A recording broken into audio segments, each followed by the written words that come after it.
Hello. Today's guest is Emma Shortis, Director of International and Security Affairs at the Australia Institute, Adjunct Senior Research Fellow at RMIT, and host of the podcast After America. She joins us today to talk about Trump's NATO victory lap, the tensions over the America First movement within American conservative politics, the spectre of war in the Middle East, and the challenges to Australian sovereignty. Don't miss what's going to be a great episode with Emma. Thanks for coming and joining us, Emma Shortis. Appreciate having you on Bogan Intelligentsia. It's my pleasure. Thanks for having me. Look, I wanted to sort of get stuck into this massive kind of discombobulated space across the Pacific Ocean, the United States. And I wanted potentially to maybe look at Trump's appearance at NATO, was start off with that and his victory lap, essentially while claiming he wants a Nobel Peace Prize. Uh, but you have like Iran and Israel both appearing to be celebrating, the outcome of this ceasefire or whatever it is. Mm. But in this sort of, it seemed to be a very big geopolitical moment, this one that's still flying past us. And I just sort of, wanted to ask you who you think the real winners and losers are from this kind of exchange between Washington, Tel Aviv, and Tehran. That's a really good question. Um, I mean, I don't know that we could say there are any outright winners. I mean, I suppose Netanyahu in Israel um, has pretty much got what he wanted. He played Trump pretty effectively, probably arguably better than anybody else in drawing the United States into that conflict, which he has wanted to do for decades. And, I think probably got pretty close to the result that he wanted in his illegal attacks on Iran, which have no legitimacy in international law. And so, if we want to look at it in that kind of calculating way, I think probably Netanyahu is arguably the winner there. I don't think that's a kind of permanent, necessarily a permanent situation. I think Trump has come out of it, well, he would come out of it being pretty happy. As he mentioned, he's doing this victory lap of NATO, talking again about the Nobel Peace Prize. And luckily, the situation didn't escalate. I think that's more about luck than it is about any, ability of Trump's to play 5D chess or whatever he thinks he's doing. In terms of, who loses out of this, I think um, it's really the whole world. Trump is actively dismantling the institutions and principles of international law, none of which were perfect to begin with, and were always applied catastrophically unevenly, but which nonetheless, did contribute to a level of global stability and security that is now being catastrophically undermined. And I think it will take a while for the consequences of all of that to be really obvious, but I don't think the danger has passed, despite the fact that this ceasefire appears, for now at least, to be holding. And it seems like that sort of um, diplomatic trampling that's sort of happening Mm. under Trump's, so rapidly in this, short period of time. It's also forced Iran to sort of, they've left the IAEA and, Mm. the NPT, the Non-Proliferation Treaty. Are these the reverberations of these kind of actions, I suppose?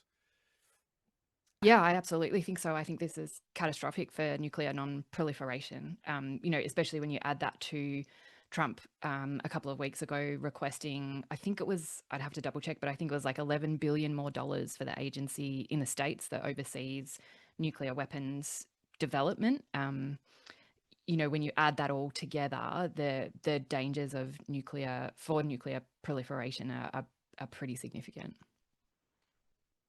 I also just remembered that when we were talking then, in his previous term, he withdrew from the middle range ballistic missile Mm. treaty as well. Do you think there's some kind of like a potential, like a carry on from that to now? That that there might be a preparation for this kind of exchange in the future. I mean, like there would have been some in the Zionist camp that were thinking that a tactical nuclear weapon could be a viability here, and I often Mm, wonder how we're sort of dumbing down that kind of mutually assured destruction infrastructure that was sort of held us mm, together. Do you feel like this is also a concern as well? yeah, I think it's a really big concern. There's sort of talk around Trump about his genuine fear of nuclear war. A former advisor, I think it's Fiona Hill, has been talking about this. Trump's genuine fear of nuclear war in the style of Ronald Reagan. I don't find that terribly convincing. I think the noise out of this Trump administration is around escalation, and a more, I guess, more willingness, I think, to use or to threaten first strike, to use a first strike. And I think, we can put that in a broader context as well of um, Putin's Russia, threatening similar things, threatening to use tactical nuclear weapons in its illegal war against Ukraine. Even the willingness to threaten the use of nuclear weapons appears to be increasing, and that becomes a kind of self-fulfilling cycle, I think. So all of that contributes to a significant danger. And I mean, it's also true, though, that Trump reveals, he's such a revealer of truths, one of which is that there are no safe hands for nuclear weapons. Um, and I think, my colleagues in the international relations space have been arguing that the lesson that particularly smaller states will draw out of this attack on Iran is that they need a nuclear weapon, that acquiring nuclear weapons is what will stop bigger states in a might is right world from unilaterally attacking them. And so again, that the potential self perpetuating cycle there is pretty worrying. And yeah, like coupled with, I wrote an article sort of using the term red wedding diplomacy, this new style Mm, of kind of like inviting people in for a chat and a coffee and then just banging them on the head. This doesn't work out so well with this sort of this sharpened tip, this sort of mm, nuclear threatening and this, brinkmanship that, is happening in that tactical nuclear space at the moment. Um, Going on with like say Iran's role, within this, it could be argued that there was a great amount of restraint used to some extent with Iran's diplomacy throughout this, amongst the red wedding diplomacy. I saw a mm, list of like 30 plus top generals that had just been knocked off in this operation, which is, quite a, an incredible thing to see. Um, but once again, it feels like on both sides, those who are seeing opportunity in regime change or whatever the hell they were trying to mm, do in Iran, and also those who, are seeing Iran as maybe a bit more of a saner voice in this trident of crap right now between these three countries. Um, the whole thing has this come down once again to like the strategic sort of, it seems like there was a strategic kind of underestimation of Iran once again. Their capability, their missile capability was quite impressive, their drone capability. Much the Pentagon's been talking about this for 20 something years, after mm. simulations, pointing that Iran has that sort of, that regional sort of ability to strike and win. So is this, are we looking at just a bad perception of Iran again and like how, these misconceptions keep sort of shaping Western narratives, to our detriment? Yeah, I mean, I think so. I think, Americans are pretty famously unaware of other countries outside of the United States. And I think that very much applies to Iran, where there is so much projection going on, and so little willingness to really understand the complexities of that place. It's understood really as kind of a part of a big chess game around the American sphere of influence, and has been since 1953, since the CIA successfully engineered a coup in Iran. And I think, you're right to point out those the nature of those assessments of Iranian capabilities as well, which have always been, I mean, Netanyahu's been saying that Iran was a month away from developing nuclear weapons since the 1990s. There's video of him going before Congress and saying exactly the same thing. And as far as we can tell, there's no intelligence to suggest that the Iranian regime was close to developing nuclear weapons, which is not to say that the enrichment program wasn't heading in that direction or wasn't dangerous, but that it wasn't close, I think, as far as we can tell, to developing actual nuclear weapons capability. And then, we can also add to that the intelligence assessments around whether the US strikes actually even impacted the uranium enrichment facilities. Trump and Pete Hegseth, the Secretary of Defense, came out immediately and said that those facilities had been, quote unquote, obliterated. And it's becoming increasingly clear that that may not be true, and that, in fact, they may have only set that program back a couple of months. And it would be very unsurprising if that program is not now accelerated because of what's happened. But I think broadly, in terms of, I guess, assessing the Iranian regime's motivations, what really happened when the United States engaged in these unilateral strikes was the world was put in a position of relying on, once again, this is not the first time, relying on Iranian restraint when it came to the response.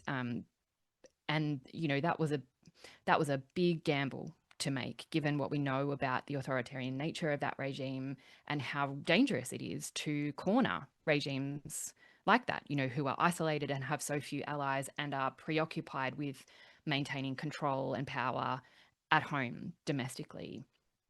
You add to that ideas about regime change, which Trump was posting about in the lead up, and you have the makings of a potential disaster, where once again, Americans are projecting their ideas of American democracy onto other nations and assuming that, those models can just be imported, regardless of the complexities of the local situation, or the fact that, decades of oppression under that regime means that there is not, while there is opposition, of course there is opposition, it has been so successfully oppressed that there isn't a leadership or an organization, ready to step into a leadership vacuum should one appear.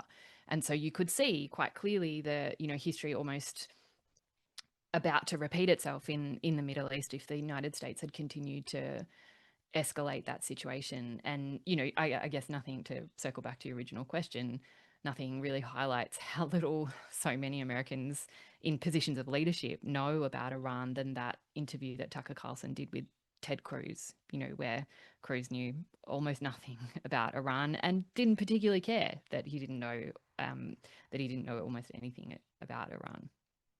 That was incredible, and I want to get to that and that cohort of like America First, the influences and all that sort of thing, because I find that so fascinating how that's shifted in the US. So yes, I mean, what you mentioned there is sort of true. They had their back to the wall. Those, I often wonder if those JCPOA channels that had been sort of, jammed shut, if there was inklings of information potentially being exchanged there, that'll come out in the weeks. I mean, regarding Iran having the chance to remove the nuclear material and things like that, there could have been a kabuki aspect there, trying to check Israel, but that's just speculation for now. But it seems to be like those Sykes-Picot countries that everyone sort of looked to as like the example of how a collapse could happen. So, with Jelani rolling into Syria, and, the weakness of Iraq 2.0 that sort of saw it collapse quite easily. Once again, people haven't really factored in this civilization state aspect of Iran. And as you say, 4 or 5 decades of galvanizing the population, further galvanized after being attacked. So whatever resistance there is, it's now joining the regime to sort of preserve itself. And somewhere between a color revolution and a regime change, it seems like, Washington, the neocons in Washington are sort of trapped in suspended animation at the moment. But I sort of like, wanted to talk about that internal battle leading into the Tucker interview, there's obviously like a power struggle going on within America First conservatives and your old kind of like legacy Zionist kind of captured politicians, the APAC kind of crew. And it's just a fascinating sort of exchange. And I just sort of wanted to ask, like, in this battle between Israel first and America first, what are the details and sort of what's driving this kind of kinetic exchange? It's such a good question because I think the coalition that supports Trump that kind of swept him to power is quite a diverse one ideologically, and we tend to, I think, underestimate that.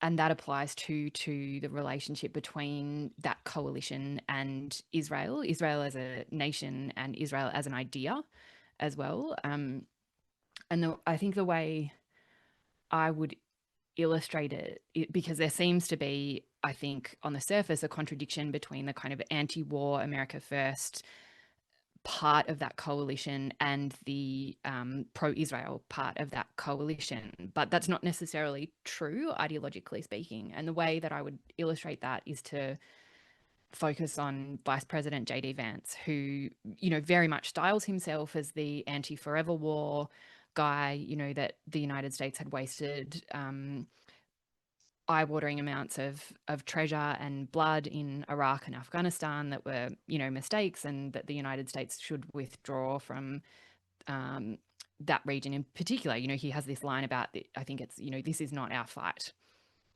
And so you would expect that that would apply to American support for Israel as well, if, to kind of take that logic to its endpoint. But what we miss in all of that is the role of evangelical Christian, the evangelical Christian kind of wing of that coalition, which Vance kind of straddles, I think. And so I saw him speak in May, must have been May last year, before Trump tapped him as vice president at a foreign policy conference hosted by the Quincy Institute. And he gave a speech on foreign policy. He called it Foreign Policy for the Middle Class. And you can kind of guess what he meant, or what the coded meaning of middle class was there.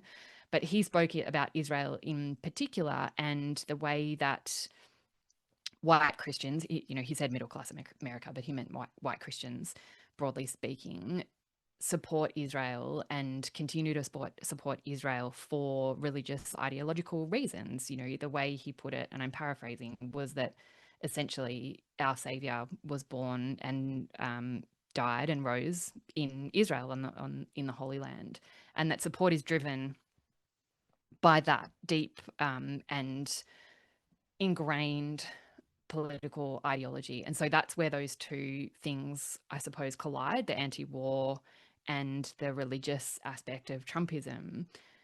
That, again, it seems contradictory because of who Trump is, and because he's not the most obvious leadership for the Christian evangelical movement in particular, but because of the role he has played in handing that part of American politics a generational victory, they're willing to forgive him almost anything, apparently, and to keep supporting him. So that's a long and complicated way of saying that those two things, the anti-war America First stance and the unconditional support of Israel, while they might seem contradictory, are ideologically pretty consistent within that coalition. And it's really only the very fringe of that coalition, the libertarian fringe, that is genuinely and consistently anti-war and anti-supplying of weapons and material to Israel. And that part of the coalition has always been on the outskirts of power and influence in Trump land. And you can see that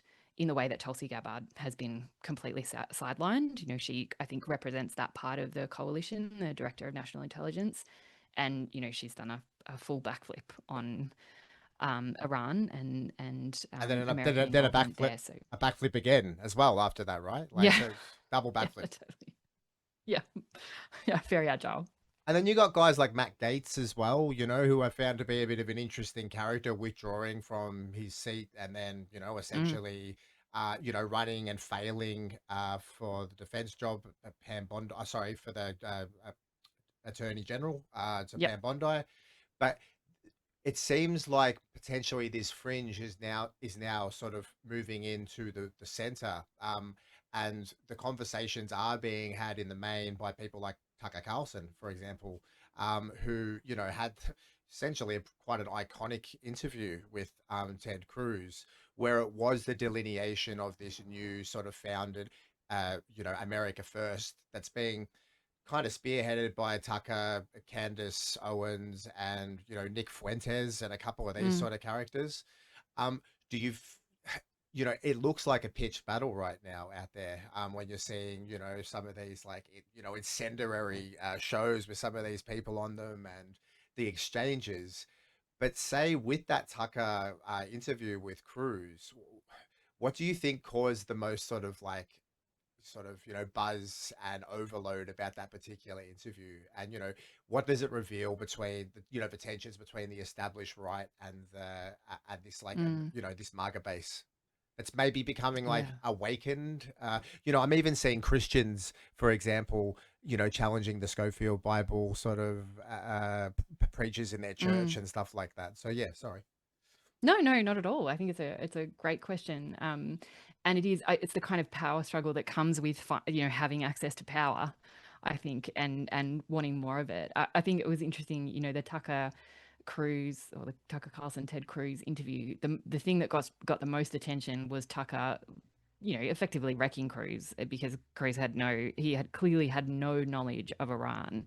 And to see Carlson berating him, saying, you want to bomb this country and you don't even know anything about it. You don't even know how many people live there. It was embarrassing, and it was Carlson, at his kind of vintage Fox News best.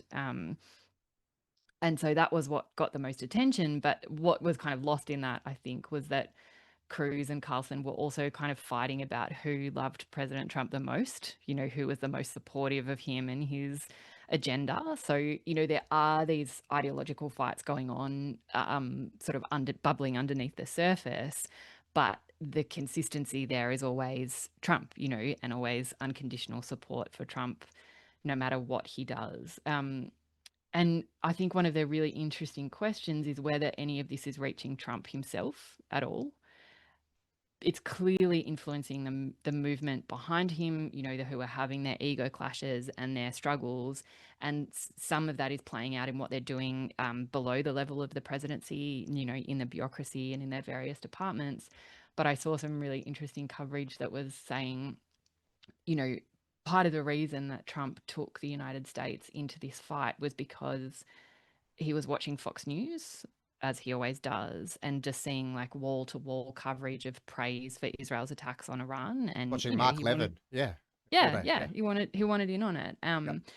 And people in Trump land, those who were skeptical about it or opposed to it, were lamenting the fact that Tucker Carlson isn't on Fox News anymore. And so Trump wasn't getting that kind of contrary view. And so, yeah, I would question whether Trump is even aware. I mean, I'm sure he's peripherally aware of it, but, whether he cares or whether he's just leaving the coalition to kind of fight amongst itself, and ignore it until he needs those individuals again who will continue, I think, to unconditionally support him.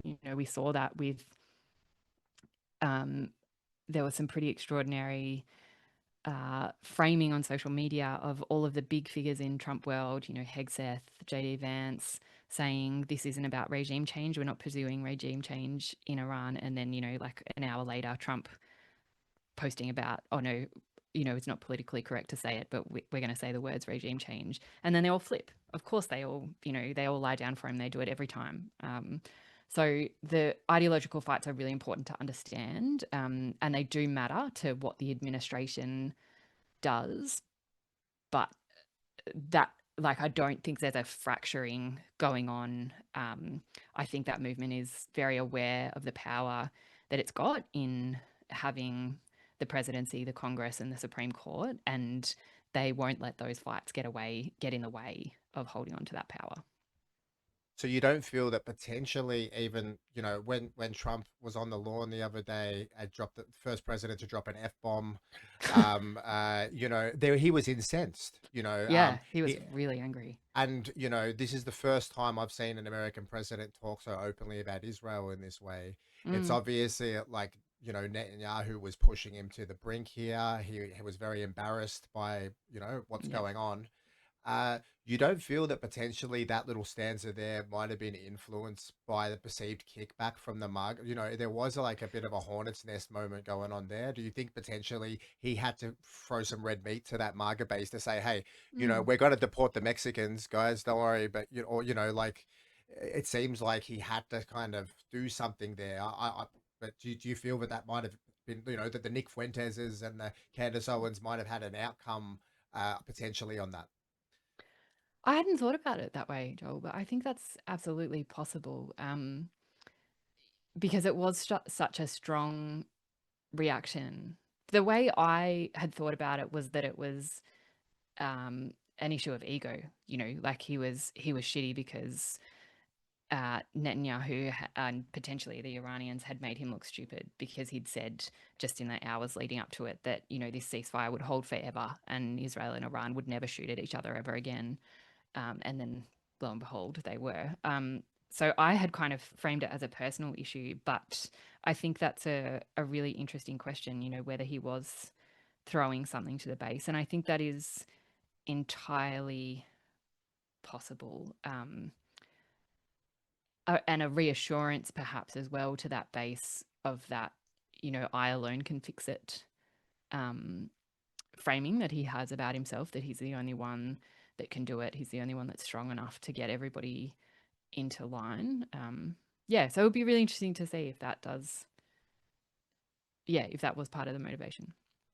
Yeah, because like, you're seeing I've seen MAGA people on Twitter like congratulating Zoran Mabdani in New York, for example. Really? Yeah, Yeah, yeah, okay. because of he's the only non-Zionist candidate, what I mean? So like Yeah. it seems like there is this kind of like pretty simple kind of flag that people are flipping up over in America. I just sort of wanted to move on to the left quickly here, and how the left's kind of been embracing this. I've had this conversation a couple of times with people as the Iran thing was sort of pulling up. People were saying, I'm concerned about Gaza, but I'm not so much looking at Iran. I don't really know what my take is on Iran. And it feels like,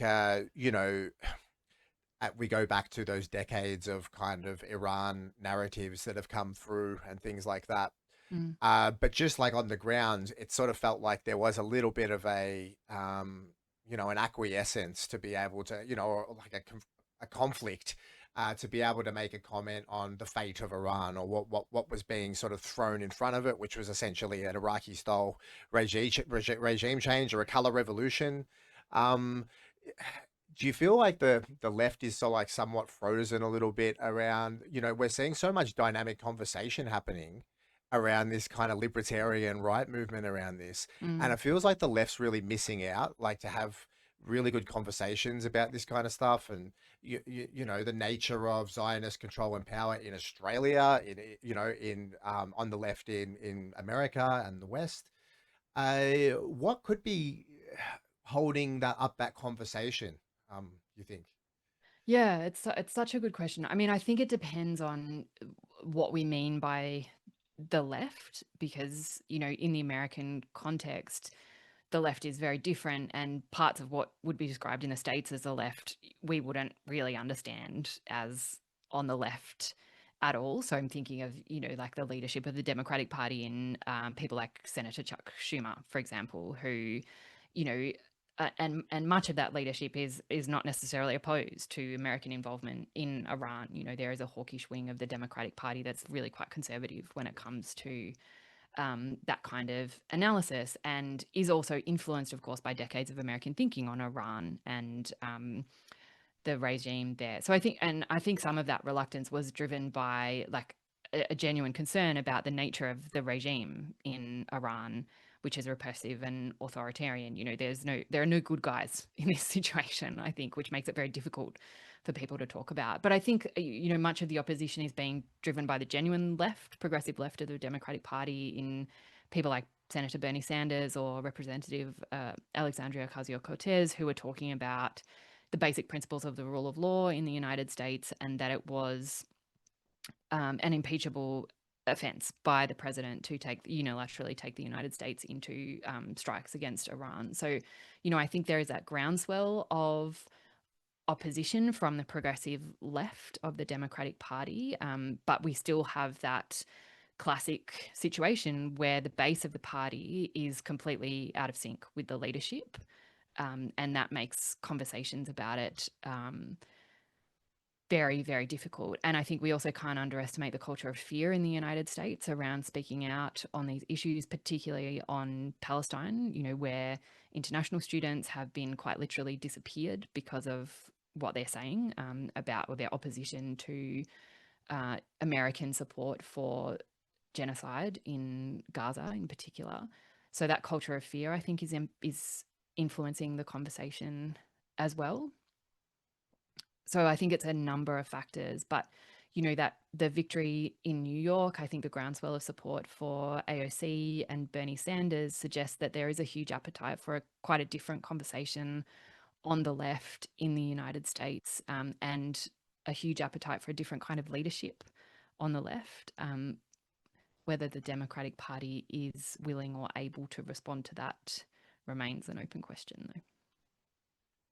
I watched a power broker over in New York at a celebration party, and he was kind of saying this, this is the future of the Democrat Party. It's been around for a few years now.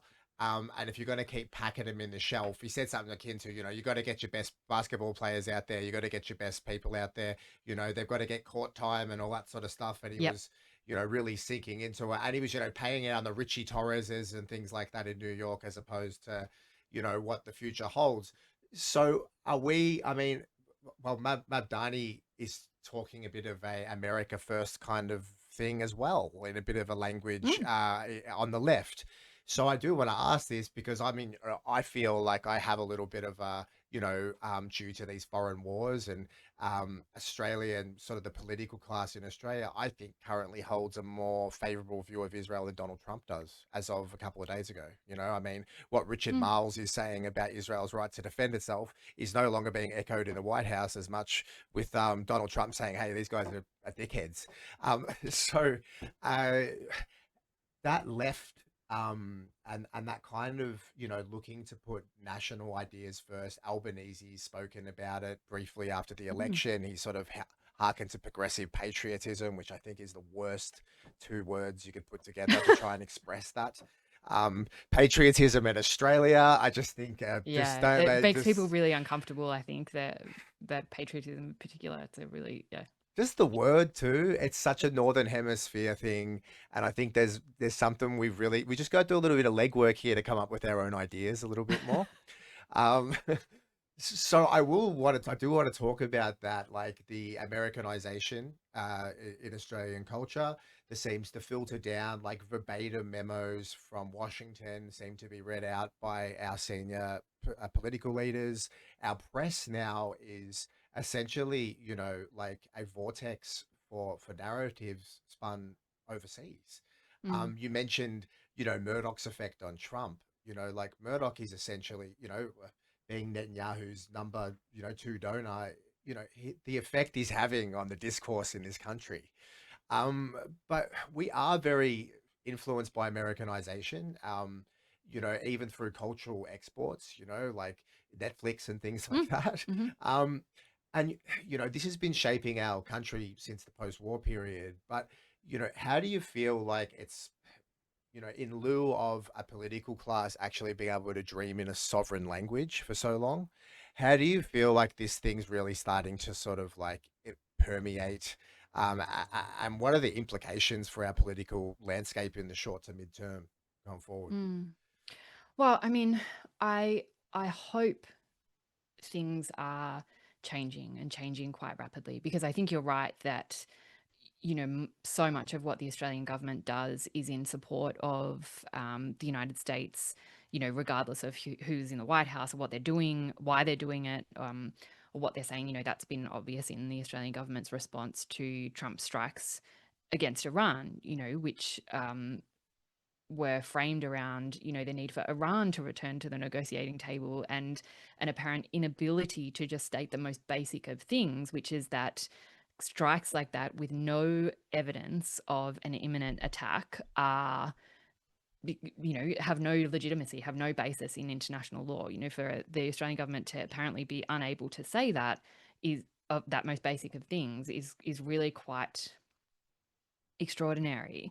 And I think it's more extraordinary because, we do have that media environment that you were talking about. You've got people writing in the Australian newspaper about like the need to unconditionally support the United States, that the government was too slow and it wasn't unqualified enough in its support for American unilateral strikes against Iran. But what's different about that now, I think, is that we know that the Murdoch press has very little influence on the actual direction of politics in Australia. If it did have influence, the Labor Party wouldn't, presumably wouldn't have won that stonking majority at the most recent federal election, which was, at least in part, I think, a rejection of the potential further Americanization of American politics. Like it wasn't, of course, it wasn't a referendum on Trump because we had our own domestic context, but it was at least in part a rejection of some Trumpian elements. Voters understood Dutton as attempting to import some of those ideas around the public service, around the culture wars, and they comprehensively rejected that. And I think that's worth paying attention to in terms of, how we think about this nation and our role in the world. So I think, there's that disconnect again there between, I think, what the government is doing, how issues are being framed, and how the Australian community is thinking about our relationship with the United States. And in that, I think we're starting to see cracks in that bipartisan consensus that has always locked people out of, locked everyone out of conversations about foreign policy or conversations about the alliance. The fact that the Federal Independents, for example, wrote a letter to Richard Marles calling for a parliamentary inquiry into AUKUS is significant. I think for independents to feel empowered to talk about foreign policy, which is so closed off, is potentially at least really significant. And it's because it's coming from, I think it's because it's coming from constituents who are, asking about this submarine deal, this nuclear powered submarine deal that was kind of cooked up overnight and sprung on the Australian people. And so I think, we are seeing cracks in that. We're seeing people talk about Australia's role in the world slightly differently, as much as we might find the phrase progressive patriotism a bit, I don't know, discomforting or however we want to describe it. The fact that the Prime Minister used the phrase is significant, that he's talking about Australian values in that context is significant and does show potentially, at least, a little bit of movement. But for things to really change, I think, that pressure is going to have to continue to build from the grassroots. I think, turning the ship of that kind of bureaucratic culture around the alliance around is going to be very difficult because, constitutionally, it's so all in with the American security umbrella that even,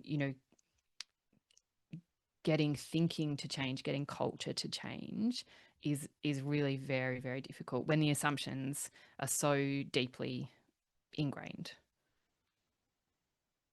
And there feels like there also is a split within the Labor Party, potentially within the coalition, about how to approach this.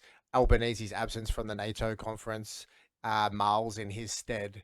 We're starting to see quite a big divide there post coup after the election there, where Miles put his people in and didn't clean the blood off the floor before hopping on the plane. There is a clear discomfort now there. You've got people like Ed Husick standing up and just having a crack, unhinged and unchained from his senior portfolio. It there is always, in the Labor Party, always a very sort of, divided or sort of varied view on things. But uh, someone like Richard Marles seems to be just pushing ahead with this, putting his hand up as the partner of choice to Washington. Mm. Essentially asking for someone to come coup Anthony Albanese for him or something like that. Um, what I was talking about dreaming in the sovereign language, and I sort of want to know, like, where's the best chance we're going to get in this country to get some heads together to start thinking about an independent sovereign, Mm. policy with regards to trade, with our strategic outlook, you know, where are we going to get it from? Because it doesn't feel like we're going to get it from Richard Marles's vision right now. I wish I knew. Hey, like I wish I could make myself redundant. That we wouldn't need to have that conversation. But I mean, I think it has to come from the outside, precisely for the reasons that you've outlined. Miles is so clearly all in with the US alliance. To the point where he's still talking about on national television. He's still going on the national broadcaster and talking about Australia's shared values with the United States, and specifically identifying those shared values as democracy and the rule of law, which I think is at best severely disconnected from how the majority of Australians are now thinking about Australia's relationship with the United States. And that's borne out by polling we've done at the Australia Institute.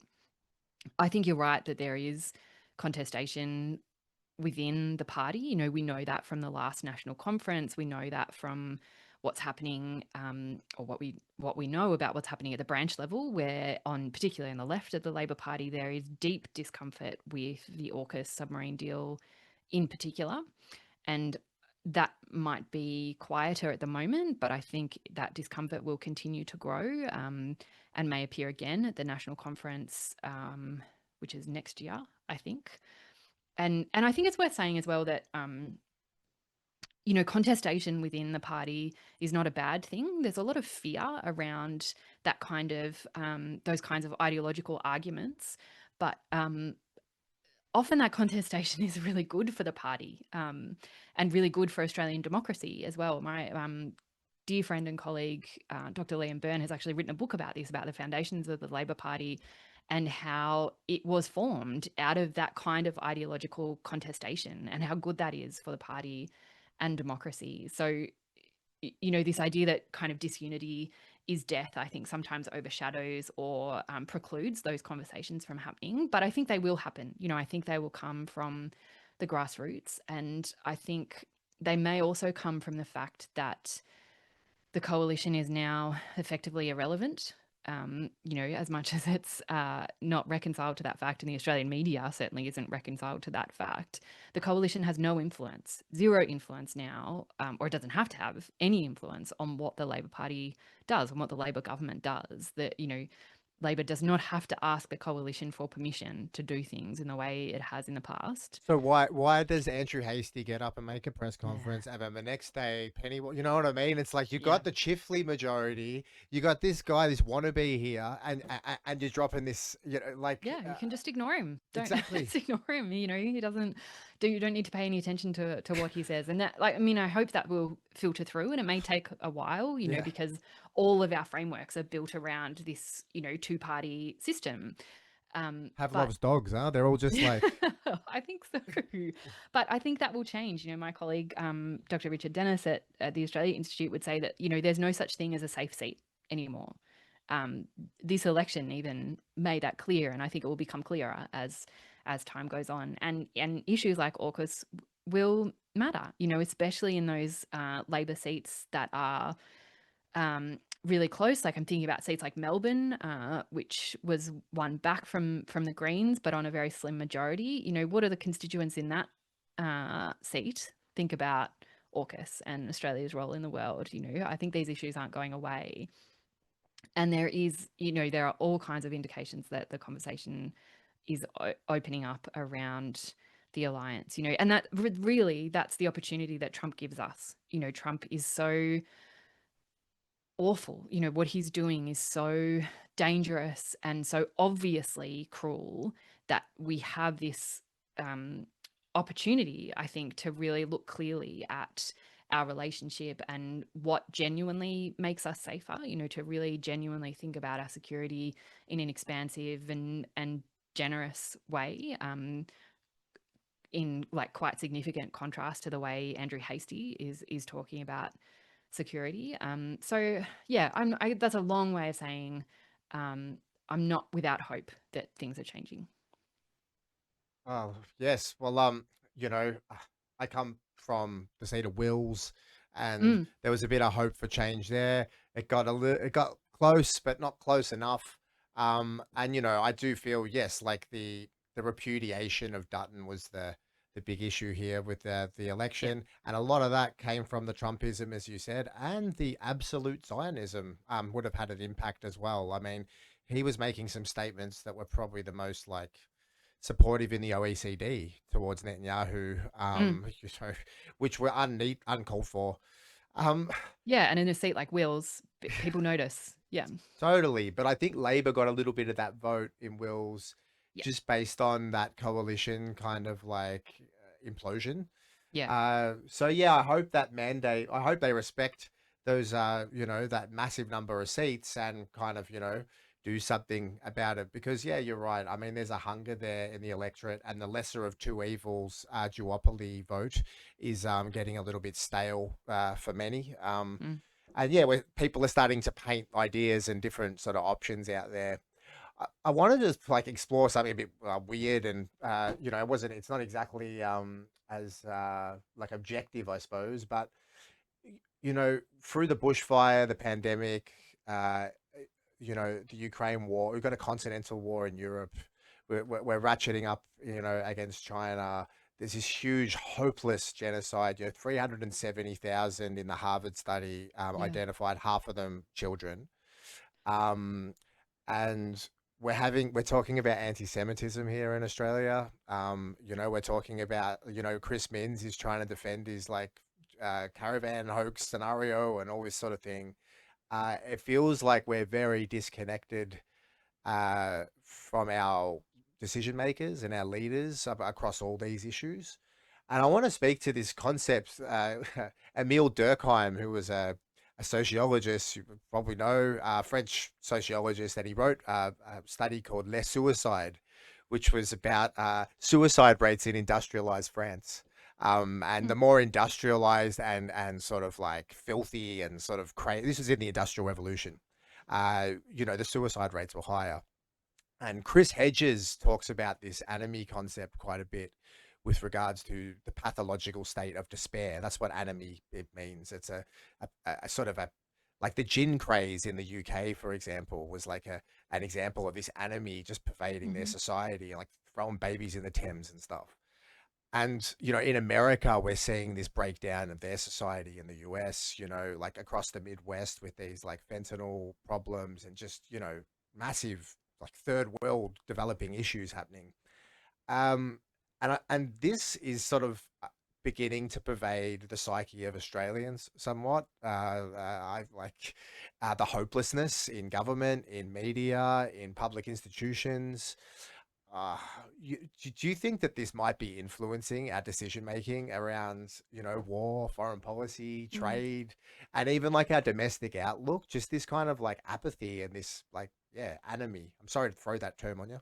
No, no, not at all. I think it's a really like it's kind of the question, isn't it, when we're talking about the functioning of our democracies. I mean, I think I would say I'm not I'm not an expert in Australian politics or Australian political culture, so I don't want to make sweeping generalizations, but maybe I can answer your question in relation to American politics in particular. And I think some of what I'll I'll talk about is reflected absolutely, as you were saying, in Australian political engagement. You know, the thing the thing that was kind of lost in the whole Biden debacle in the way that Biden, had that disastrous debate performance and then stepped aside for a disastrous campaign by Harris was the role that despair played in the nomination process. And so if we go back to the primaries when Biden was still, the only candidate and looked like a a shoo-in, as second-term candidates almost always are.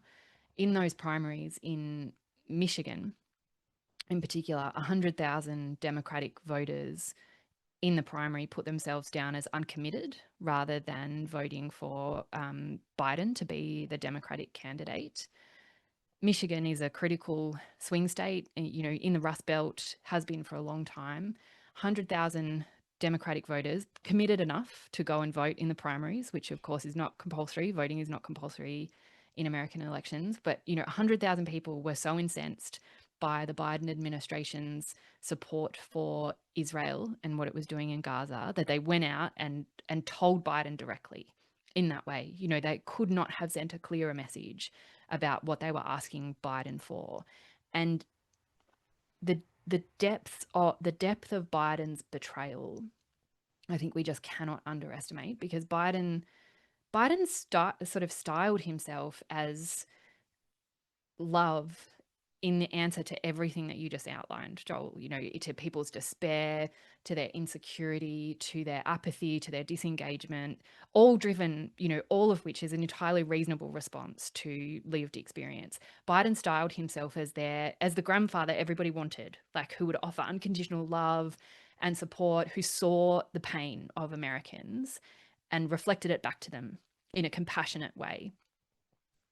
His betrayal of that, in his refusal to extend that love and compassion to the children of Palestine, catastrophically undermined his place in the Democratic imaginary and catastrophically undermined Democrats' chances in an election, even before Harris. That, I think we can't underestimate the damage that betrayal did. Is it like a hope and change 2.0? Yeah, I think so. And the Democrats still, the leadership of the party just refuses to even begin to see that. And so, the cycle perpetuates itself, particularly when it comes to young people in the United States. Young people who have been organizing desperately against gun violence in schools and have had absolutely nothing from their leadership. It's in issue after issue, the betrayal continues. And that partly it's not the entire explanation for Trump, but it's part of the explanation. The idea that, like, in the face of such despair, burn it all down and start again, or try to. And Trump, was offering that in his obscene way. And, like, to circle all the way back, Trump's willingness to take the United States back into the Iran, to, revive the specter of the forever wars, is another betrayal to add to that list, which will mean further disengagement, further apathy, further despair. And so I think, what we see in America, as we usually do, is the extreme version of what the kind of despair that you were talking about can result in. It opens up the space for bad faith actors. It opens up the space for right wingers. It opens up the space for fascism. That's always the danger. Or civil war. Yeah, well, gosh. Not with Palantir. There'll never be a civil war again with Palantir around. I think that's true, and I think the opposition in the United States remains too fractured. So yeah, I mean, it doesn't answer your question, but I think it is a critical one, and addressing it is also, or I guess seeing it, is really critical to understanding what's happening in the United States in particular. Emma, that's a really, really good sort of bit of information there. I often wonder, I did see those effects. You do see it on the right. You see Tucker talking about it. You see Mamdani talking about it, being the first, non-Zionist mayoral candidate. Every question he was getting from Stephen Colbert to CNN was like, do you support Israel's right to exist? The first question. In the race for New York mayor. Yeah. Incredible stuff. And yeah, that pathological state of despair, is also enhanced when you drown out people like that, when you drown out the little bit of hope that's kind of flushing out of this kind of torrent of crap. But in Australia, it felt like potentially it's not as consequential. The acquiescence around supporting Israel's right to defend itself. The fact that the like mainstream political class can still be like harping that language on the left, like in Labor. Um, it feels like potentially with the punters too that these issues in the Middle East and things like that maybe aren't affecting the ballot box as much. Like potentially Mm, some Labor strategists would like to say, well, the what you weaponize the war in Gaza, you're just a bunch of fringe, edgelords, yeah. and you got no bearing on our massive Shifley like mandate. So do you have anything to sort of say to that? Is there a disconnect or just a lack of options and a lack of diversity, media diversity, the opportunity for Yeah. narratives to sort of come out? Yeah, I think that's true. I think it's partly media diversity, and the general staleness of the conversation we have around Australia's role in the world, and partly this insistence that foreign policy is entirely separate from domestic issues. That there's this kind of firm border drawn between Australia's role in the world and our domestic politics, which is always an illusion. Foreign policy is a reflection and an extension of domestic policy. Um, I think it's also that we are, I mean, I shouldn't use the term we, but often, actually fairly consistently in Australia's history, there is this idea, particularly on the part of our governments, that Australia doesn't matter, doesn't have international influence or power. We're always kind of have seen ourselves as the junior partner in our relationship with the United States, for example. In the worst kind of iteration of that is John Howard's uh, deputy sheriff kind of role that Australia plays. But that is not necessarily of the reflection of the potential power and influence and agency that Australia has. We have the 12th, depending on the exchange rate of the day, we have the 12th biggest economy in the world, roughly the size of Russia's. We don't act like we have that amount of influence in the world. We have a long history of really significant diplomatic success and influence at the UN and elsewhere with other issues, including, just as one example, opposition to apartheid in South Africa, where Australian governments have used Australia's position and Australia's relationships, and particularly our relationship with the United States, as successful diplomatic leverage and for successful diplomatic influence. That is entirely possible, but our governments in particular don't like to think of themselves as having that much influence. And so I think there's a way to go in rethinking our potential role in the world and the kind of influence that Australia can play in places like the Middle East as well. Australia has such a long and significant history of playing important roles in peace building and peacekeeping. And there's no reason that can't be revived and deepened and invested in. It's just a pretty significant mindset shift, and would require some pretty brave political choices on the part of our leadership. Hopefully, in all the murky soup of geopolitics at the moment, and we're constantly getting thrown like cold porridge by the Washington, but potentially we might be able to kind of like, yeah, slip away and dream in that sovereign language. Thank you That's a so lovely way of much. speaking about it. um, but yeah, the ideological terra nullius that we live in is something that a lot of people I've been speaking to on this program have been highlighting here. Mm. The stale ideas, when you see someone like a Francesca Albanese or some exotic person from overseas that like thinks with a mind, and they come in front of the NPC, and you can see like the press gallery, like their heads are Flipping exploding. out. They're Yeah. just like, what the hell? How sophisticated are you? And it's kind of like, yeah. So I'm in my garage making a podcast, and you're visiting people making people's podcasts in people's garages. So thank you very much for joining us, Emma.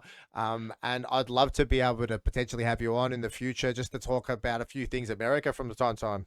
Yeah, I'd love to come back anytime. Thanks so much for having me. Appreciate it. Thank you so much. Anytime.